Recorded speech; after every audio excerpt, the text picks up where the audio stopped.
What's up, guys? Welcome back to the channel. So last week we were laying down stacking dimes. It was great. We used the titanium 125 flux core welder, and today's video is about safety precautions while welding, because if you guys don't take the proper safety precautions, there are going to be a lot of consequences. Some consequences better than others, but seriously, guys, don't f around with this shit.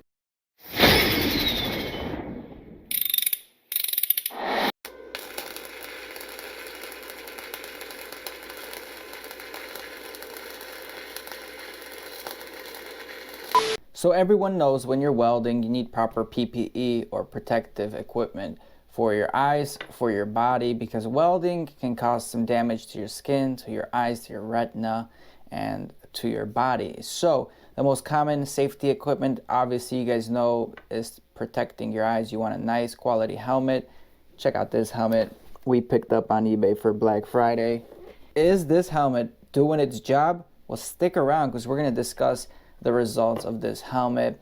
And obviously you guys want hand protection. Wear clothes, don't expose skin, because you are going to get a sunburn, because welding extracts a lot of UV radiation and ultraviolet light.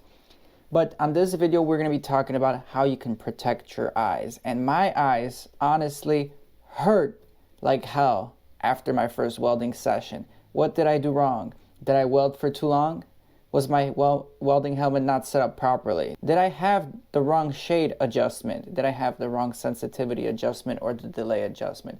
Well, let's talk about arc eye, guys. Arc eye is also known as welder's flash, and it is the inflammation of the cornea, and it's the result of ultraviolet radiation released by the welding arc. So similar to arc eye is when you look at the sun for too long. This is the same concept. Your eyes get overexposed to light, causing a burn and inflammation of the eyes. So let me tell you, we were welding for about 3 hours off and on, and everything seemed okay in the beginning when I was welding. The helmet was dimming properly. I wasn't able to see the puddle, however. I was trying to adjust the sensitivity and the shade of the helmet, which I don't know if it helped me adjusting it lower or higher. I didn't really notice a thing.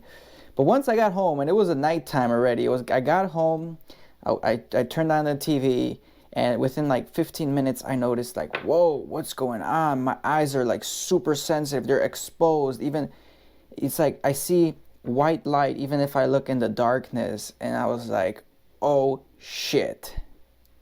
Did I screw up my eyesight using this helmet? Why did I ever start welding? What am I doing? Why didn't I just sit home and do nothing, watch some Netflix and chill? I went to sleep with my eyes starting to tear up more than usual. And it felt like it wasn't easy to blink. Like it was like mucus in my eyes, thick teardrops. And the next day and two, I also noticed it was harder to blink. When I was blinking, it's like salt in your eyes, salt grains, or like your eyelids are salt paper. You feel something gritty in your eyes. They're not smooth, they're not well lubricated. And this lasted for 2 days, as well as teary eyes, as well as sensitivity to light. So very scary for new welders. It was scary for me, but luckily we're past that. The question is, did we damage our eyes? Is this normal? How do real welders that weld every single day protect themselves from this? Or is this something you get used to? If you are a welder, if you weld commercially or for fun more than I do, please leave a comment down below so we can find out what it's really like to weld for extended periods of time on your eyes. So you might be asking yourself, how long does this last? And typically it takes a day or two for your eye to repair itself. If it goes longer than that, it is possible you might have an infection. So the next question is, how do you treat arc eye? What do you do? Well, you can take pain medication for it, such as ibuprofen, codeine, Tylenol. You're not supposed to wear contact lenses until your eyes heal, and they recommend you wearing sunglasses to prevent light sensitivity, and use artificial lubricating teardrops. Can you go blind from arc eye? Over extended periods of time, yes, you will decrease your eyes' vision and performance, and you will start losing and destroying your eyes. When will I start noticing the effects of arc eye? Well, it typically is going to take an hour to 2 hours after welding to notice the effects of arc eye. And I'm just going to add this out there. Can welding cause cancer? Well, prolonged exposure to welding fumes may cause lung damage and various types of cancer, such as lung cancer, larynx cancer, and urinary tract cancer.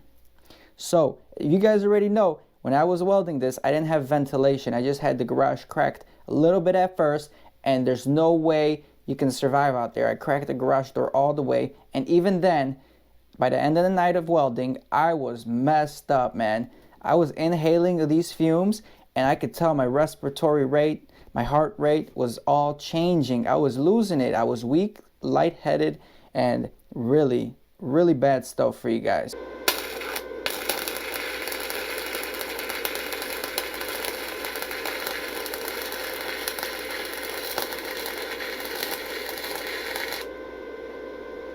So make sure you either weld outside or have a fan directing the gases away from you. Because again, when you're trying to weld, right, all that smoke is coming right up into your mask and you're breathing it. I mean, last time I was holding my breath the whole time every time I struck an arc because it was so cold, my moist breath would fog up the lens right here and I wouldn't see anything. So it was such a bad scenario to weld, and the weather was pretty bad. So hey, we did what we had to do. It worked, but hey guys, if you are welding and if you have an option to choose to weld outside than inside, go outside, especially with a flux core welder.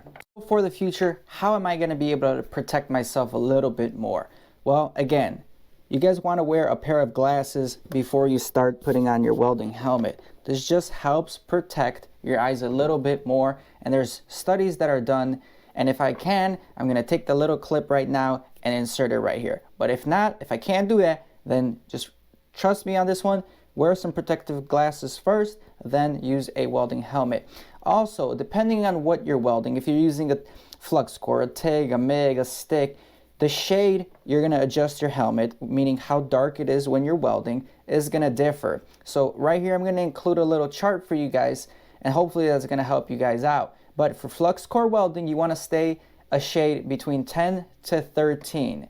And typically you're around that range for most of them, but they might vary from manufacturer to manufacturer based on the helmet as well. But that's a good range, 10 to 13.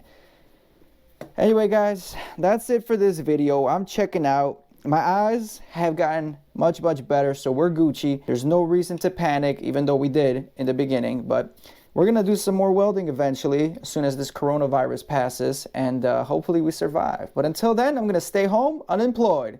I'll catch you on the next video. Make sure you like this video, subscribe to the channel, because we really need it during this time of the year.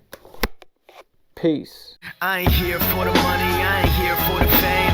Though it might be nice to own a jet plane, I'ma do it all for you. Come along and see us